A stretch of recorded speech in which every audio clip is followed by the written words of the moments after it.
Bonjour à toutes et à tous, merci d'être à l'écoute de Chaîne Inter et merci de votre fidélité à votre matinale Intermatin.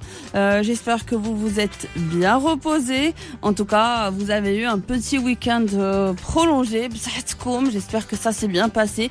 Même s'il faisait pas forcément beau, ça fait toujours du bien de rester au chaud et de se reposer. Faisons comme tous les matins un tour du monde de la pandémie qui a fait 1,93 million de morts dans le monde depuis fin décembre 2019 et plus de 90,19 millions de cas de contamination ont été officiellement diagnostiqués. Les pays les plus touchés sont les États-Unis, suivis par le Brésil, l'Inde, le Mexique et le Royaume-Uni. Alors, beaucoup de choses se passent dans le monde, des choses pas forcément sympathiques, mais que voulez-vous qu'on fasse ? C'est ça une pandémie, ce n'est ni la première ni la dernière. Donc voyons voir ce qui s'est passé. On constate une hausse du nombre d'hospitalisations en France.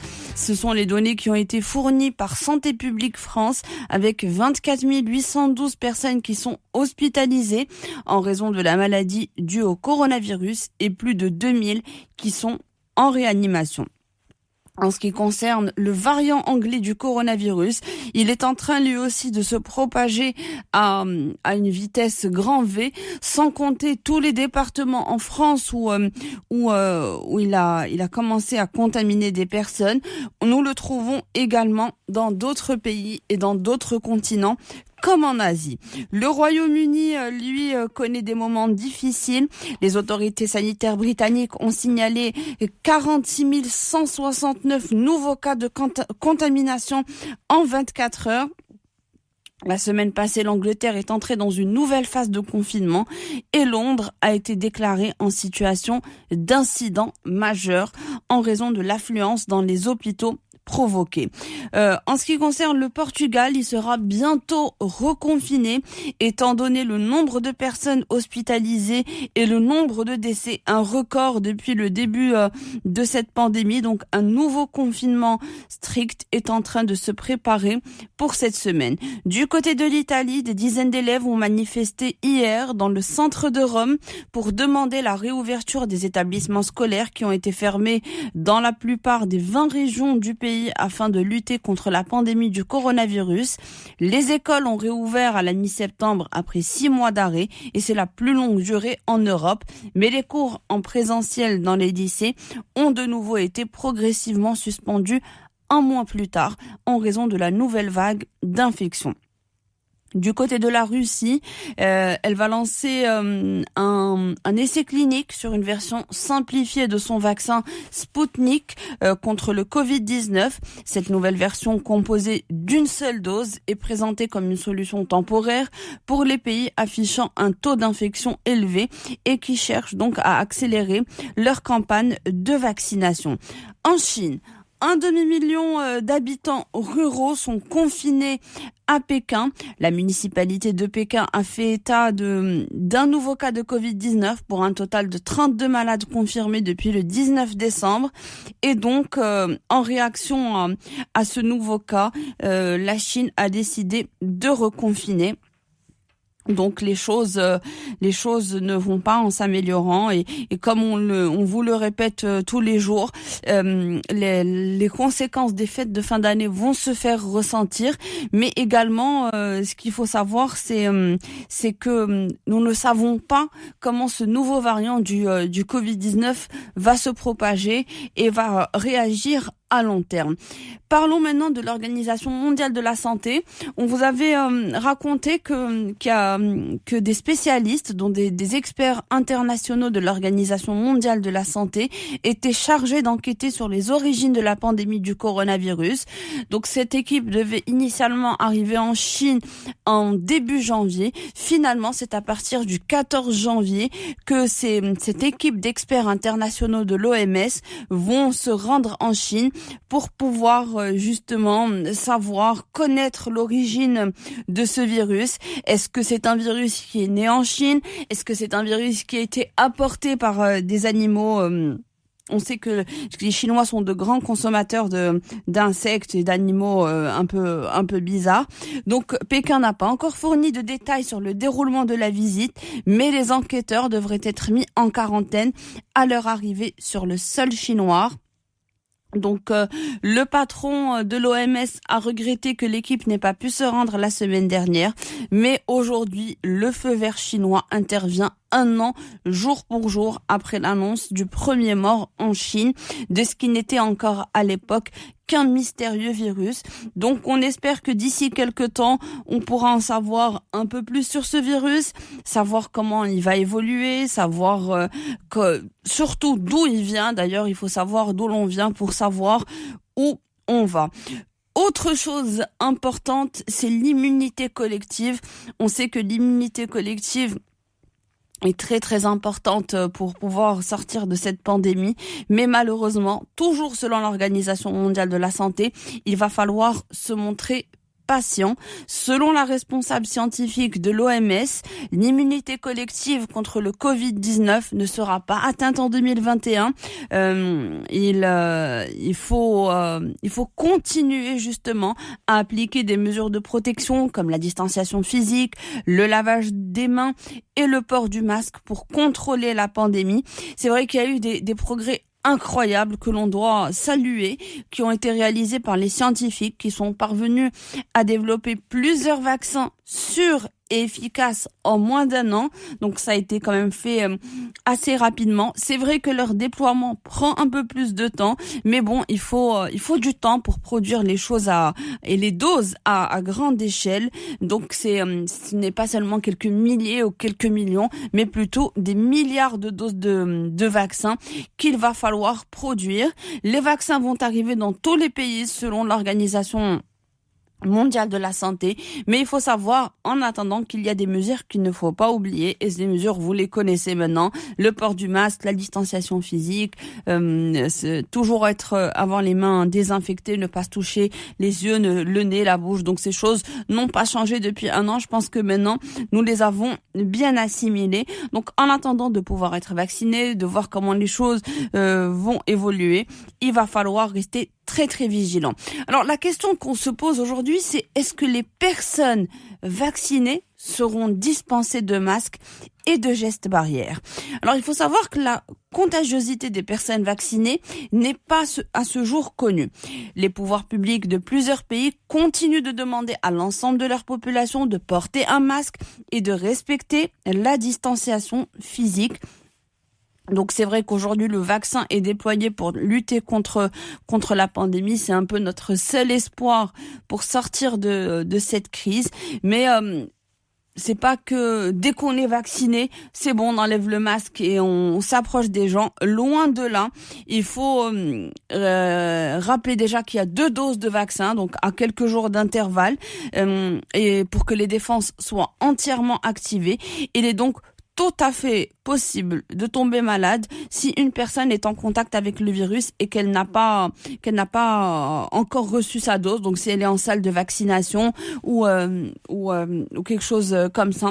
Donc il faut continuer à porter le masque, il faut continuer à respecter la distanciation physique et il faut continuer à se désinfecter les mains.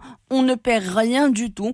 Il vaut mieux prévenir que guérir. Donc respectons ces règles, soyons vigilants et pensons les uns aux autres. Toujours la solidarité.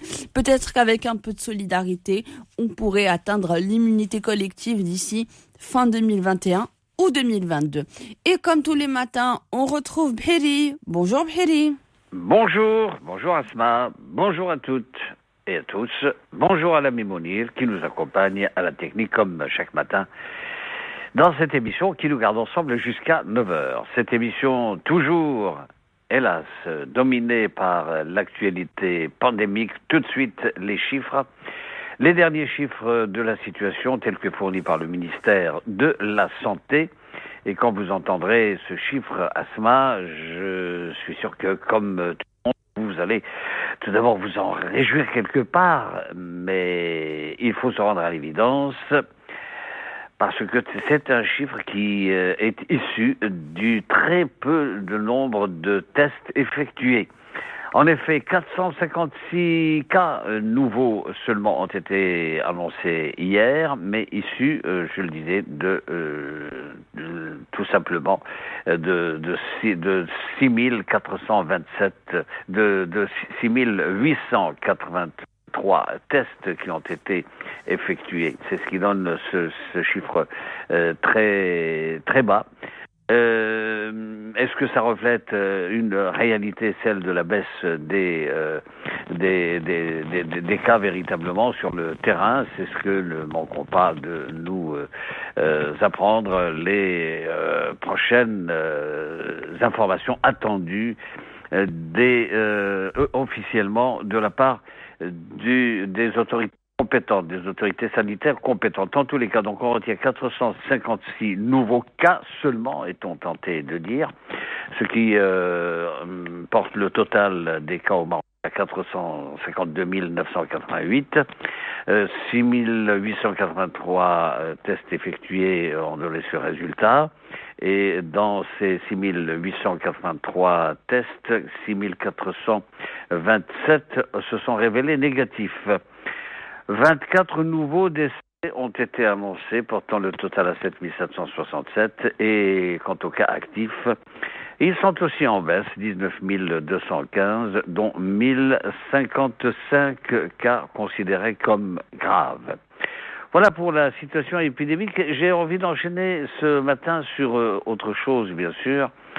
Il s'agit des pluies et des dernières intempéries. Vous avez tous nous avons tous été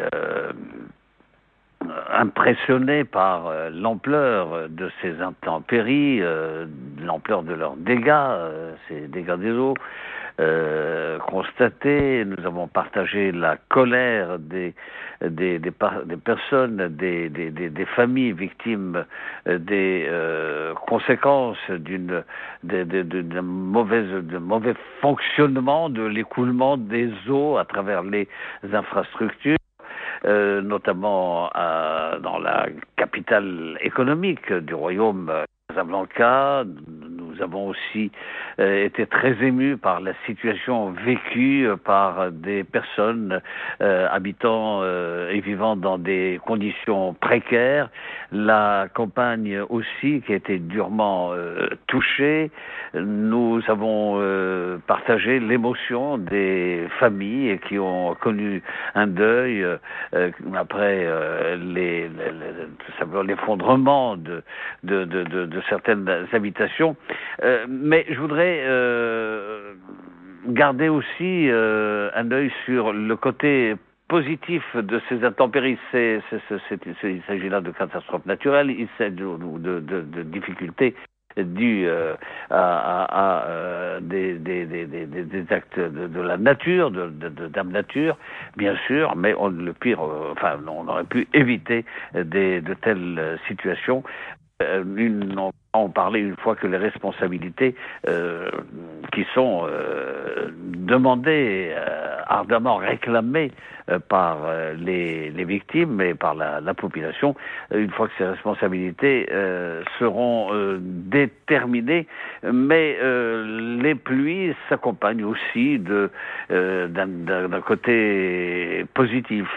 C'est le cas le plus souvent des intempéries, et on va regarder voir ce qu'il en est de ce côté-là, justement. Car les dernières pluies, d'abord, confortent les espoirs des agriculteurs, tel que le souligne le Média 24, les pluies qu'a connu le pays. On peut commencer à en parler un petit peu au passé maintenant, puisque vous l'avez constaté, Asma. Ça va beaucoup mieux ce matin. Enfin, il pleut plus. Il pleut plus. Ouais. Le soleil était de retour, je crois. Hier déjà. On annonce quelques timides pluies sur le nord du pays, mais ça sera un soleil trompeur en quelque sorte. Ça sera un soleil froid, puisque le froid va sévir. Il a commencé un peu hier et il va sévir davantage à partir d'aujourd'hui. Donc les grands froids s'annoncent après les chutes de neige qui, d'autre côté du temps, le côté sympathique aussi, il faut l'apprécier, de très beaux paysages à Ifrane, à Midelt, de belles images d'un Midelt en